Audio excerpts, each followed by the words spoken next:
Today, we're going to visit 3 micro bakeries in New York City: Kora Doughnuts, L'Appartement 4F, and Kemi Dessert Bar. Let's go!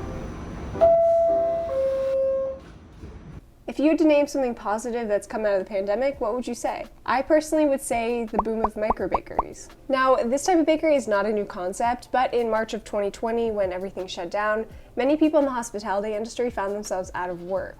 So cooks and pastry chefs needed a new way to support themselves, so many turned to Instagram to try and sell their home baked goods. The pandemic might have forced these kitchen workers off a traditional career path, but it also opened up the doors to creativity. Like, you may have seen some people delivering via like a pulley system from their apartment windows or other socially distanced handoffs. All of this is possible due to state licensing exemptions called cottage food laws. This is what allows the bakers to sell their baked goods without a permit and to use their apartment's consumer-grade oven and refrigerator. What emerges from these home kitchens is a wealth of bread, cookies, jams, and more. And with the normal barriers and upfront cost of starting a business gone, pastry chefs and bakers have been given the perfect opportunity to let their creativity flourish. Like the Filipino flavors at our first stop, Kora Doughnuts. I'm here in Queens and we are headed to pick up a box of donuts that nearly every New Yorker has been trying to get their hands on. I am talking about Kora Doughnuts. It is a Instagram famous micro bakery here in Queens, New York, and I have received so many comments on my New York City donut video that I should try out this place. So first of all, thank you so much for commenting and letting me know. And second of all, you guys have given me an excellent reason to try out some absolutely delicious donuts. So let's go see what all the hype is about. In order to snatch up one of these boxes, I had to set an alarm and have my credit card ready because they always sell out in 1 to 2 minutes. And if you don't type fast enough, you'll have to wait until next week to try again. Hey there! I'm good, how are you? Now, I'm very curious to know what all the hype is about, especially since it hasn't seemed to die down, even after almost 2 years of being open. There you go. Awesome, thank you so much. Thank you. Yep. Enjoy. Kora was founded back in the summer of 2020 when Kimberly and Kevin lost their jobs in the hospitality industry due to the pandemic. During that time, Kim actually rediscovered her grandmother's cookbook, and her grandmother's Filipino, and so she was really inspired by all these recipes and had a bunch of time on her hands, so Kora came out of it. And it's actually really unique because if you see on the card here, the name Kora is actually a combination of Kim and Corazon. The font is the handwriting from her grandmother's cookbook. So I am so excited to dig into this box. All right, the famous flan. Now, I'm not normally a big fan of flan. I don't like the texture. The flan is definitely more firm than others I've tried, and it's surrounded by delicious brioche, so I am definitely a fan of this one. Except it's not a fan of my coat because it's getting white powdered sugar everywhere. This color is insane! Ooh, baby, baby. The classic ube flavor. You hear the bottom is like super crunchy. Oh, it's stuck. Oh my gosh, and this color too, it's like a matcha green. Little beads in it. I have no idea what's in this, but it's delicious. But the texture of the actual donut is incredible amongst like all of these. And that's really what the donut is like the base has to be delicious, because you can add all these fillings and stuff to try to make it taste good, but at the end of the day, if you don't have a very good brioche base, is it really a good donut? Not really. So the next one is queso. It is savory. That was my first question. I don't know if Jonathan looks a little suspicious of this one, so. It's a little bit salty, a little bit sweet. Not my personal preference, but still good. I saved my personal favorite, well, at least what I think would be my personal favorite, for last. Going in for a second bite, I really like that one. My favorite? I think my favorite's the ube. I really liked the ube. Would you order again? Yes, 100%. I'd order again. If I can, that is, you know? Definitely worth the wait. Sure. And tomorrow is Jonathan's birthday, everyone, so wish him a happy birthday in the comments. For Jonathan's birthday, we decided to go ice skating, and a little known fact about him is that he was actually a competitive ice skater when he was younger. Monsieur Jonathan Clem. Jonathan postule au titre de champion de France minime 2008. Début sur les patins à 4 ans et demi, ce qui n'est que récréation devient très vite passion. Champion de France catégorie avenir en 2005, champion de France minime première année en 2006. He started out ballet classes in order to improve his skating, but then ended up focusing on ballet instead. And it looks like he's still got some moves.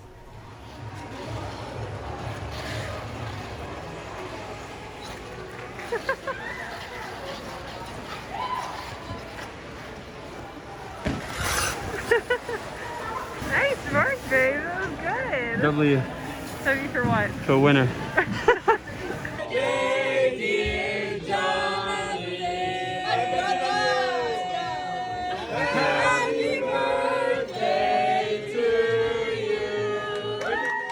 Anyway, back to the main event. Few things captivated New Yorkers during the pandemic quite like baking. Everyone, myself included, was trying their hand at baking sourdough bread. You can even see my attempts if you want. They're more like fails in the story highlights on my Instagram. But if there's anything I like just as much as posting photos of my own food, it's buying some from others. So let's go pick up some croissants for our next spot, L'Appartement 4F. I'm here in Cobble Hill, Brooklyn, and we are headed to our next stop, which is L'Appartement 4F. And they are another micro Instagram bakery that began in June of 2020 by Ashley and Gautier. They're actually a couple, and they have a similar story to Jonathan and I's, which is kind of what originally drew me to them. Met in 2016, just like us, and she is American and he is French, and they're getting married. The only thing that's different, I guess, is that Jonathan doesn't really like to bake, but you may have recognized them on Instagram or TikTok from their Petite Cereal, which are these mini croissant cereal. Sounds so good. I could not get my hands on one of their boxes because they're always sold out, but we did get some of their croissants. Here? Yeah. Really? I found the wrong place. You double check? 115 Montague, that's where we are. You sure? Yeah. 115, 117. We're in 117? Yeah. Right here, right here. Thank you. Thanks. Bye-bye. I was in like the residential building, 115, 117. Well, when they say l'appartement, I assume it's an apartment building. But I guess that's where the storefront is going to be. That answers that question. Well, I'd say one of the best things is that this little place is probably a 2 or 3 minute walk from their bakery. So you can grab some baked goods and walk down to this beautiful view of Manhattan. The Brooklyn Bridge is down there, and that way is also Dembo. Ta-da! Ooh. So we got one raspberry or framboise and one Nutella almond. Pierre would be happy. And if you guys haven't seen that video yet, I'll link it right here. I feel like I should start with a raspberry because I always end my meals with chocolate. And it's kind of my favorite, so. It's really messy, which is a great sign. But bad if you want to look cute on camera. Wow. C'est excellent.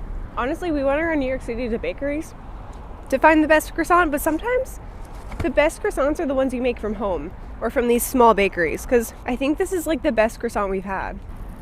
Oh, look, it's flaking in the wind. All right, I think I'm going to like this one a little bit more, even though the raspberry is really good. I'm just more of a chocolate almond person. My happy dance. I think that one's a little too sweet for me, because with the almond paste and the Nutella all at once, it's too sweet. All right, well. How long did you have to wait? To get this? Yeah. I ordered these 2 weeks ago, and they're actually only available for pickup on Sundays. And then I just checked today to see like if I could order more. I think the next delivery isn't until like 4 weeks from now, 4 Sundays from now. So they are really, really popular. How about Made by Millie Bakery? Like an apartment bakery, taking orders from online and selling your... That just might be my next video. I might just open up my own bakery for a week. For a week? I don't have enough time. I got a wedding to plan. I mean, imagine living in one of those, and out your window is this view. I mean, that's insane. I wonder how much those places cost. Great view without the hustle of New York City. Sounds pretty good to me. Now, Ashley and Gautier have been so lucky in being able to open up the shop of their dreams, but many micro bakeries haven't had the luxury to do so. So many have resorted to collaborating with cafes to open up pop-up shops, which also gives the opportunity for the baker to meet the customer who loves eating their desserts. So for the last micro bakery, we are headed to Land Sea to visit Kemi Dessert Bar at their pop-up shop. Good morning, guys. I am in snowy Williamsburg, and this morning I woke up very early, not very early, but earlier than I'd like for a Sunday, to go and visit Kemi Dessert Bar once again, because the day before I went with my friend Courtney and they were basically sold out of everything. So if you want to get some of their delicious desserts, you're gonna have to get up and come in one of the first hours she's there. So yesterday, it's pretty ironic because it was about 60 degrees and sunny, and we were sitting out in front of Land to Sea, which is where her pop-up shop was, and enjoying our pastries outside. And today, it is snowing. So a true testament to how the change of seasons always tricks you. I was so excited. It was getting warm. It was turning into spring. And now it's snowing. Hey, yay, you have some stuff. I did come back. I made it all the way here. Wow, thanks for coming. Yeah, of course. I got all of the stuff I actually wanted this time. And since it is snowing and very cold outside, I'm gonna take these inside and enjoy them in the warmth. All right, I have my Kemi desserts here, and this is the moment I've been waiting for, the taste test. Her packaging is also so cute. I mean, look at this bag. It has this like side detail with all these flowers and the Kemi, and it has a little ribbon. And actually, from yesterday, I got her tres leche cake, and it came in this cute little plastic container, which I kept because I'm a bit of a hoarder and I like to keep every single container that ever comes into my life.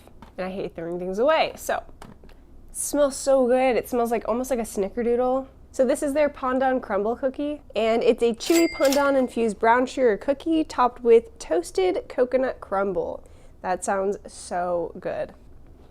Ooh, look at those.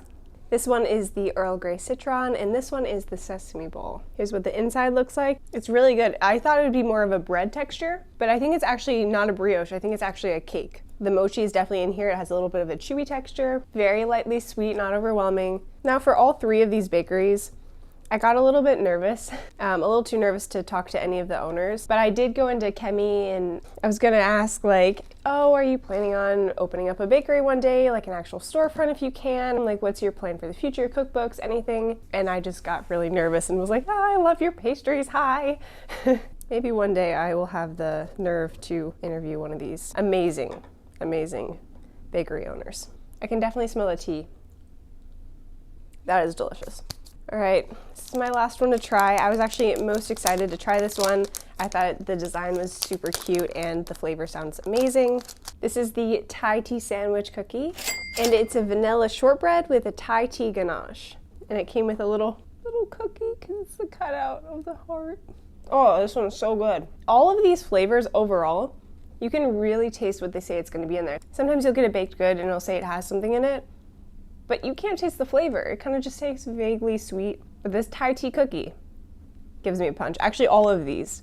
This is excellent. I had such a great time visiting these micro bakeries, and I have to say my favorite part was definitely taste testing everything. It was so good. So if you guys find yourself in New York, be sure to check these places out. You can even go to their Instagrams. I will link them down below if any of you want to order. Some of these things are available nationwide, so you might be able to get your hands on them, or if not, maybe they'll open up eventually. Plus, you're supporting a small business, so it's a win-win. All right, that's all I have for you. Thanks for watching, guys. Don't forget to hit that subscribe button, and I'll see you in the next one. Peace out.